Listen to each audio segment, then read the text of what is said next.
it's Laura with Low Marie Vintage.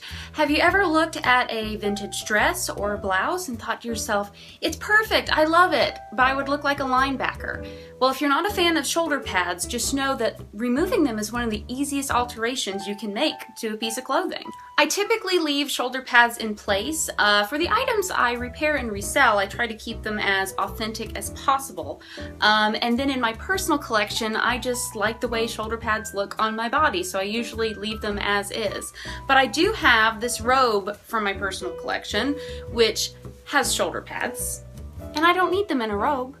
Large or small, thick or thin, most shoulder pads are attached in this way. You have the pad, and then you have a few stitches on one side and a few stitches on the other side, keeping the shoulder pad in place. And that's all there is. And you can easily remedy that with a seam ripper or a pair of scissors. So today, we're gonna take these out. It will take all of 30 seconds. We're gonna go snap, and then we're gonna go to the other side and snap.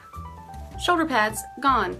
The only time I've had problems removing shoulder pads has been when there is glue adhesive used to stick the shoulder pad to the garment. Most professional clothing does not have this, but some handmade or previously altered pieces will.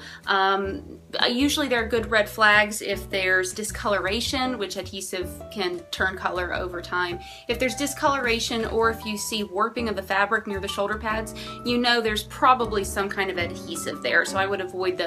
And since the shoulder pads are always connected on the seam, they're also easy to add back in. If you have some that are falling out, or if you want to get that look back, you can always run by Joann Fabrics and pick up some shoulder pads and sew them back in, again on the seam with just a few stitches, the same way they would come originally. That's it for today. Subscribe for shop updates and for some more vintage fashion tips and tutorials. I hope y'all have a great day. Bye.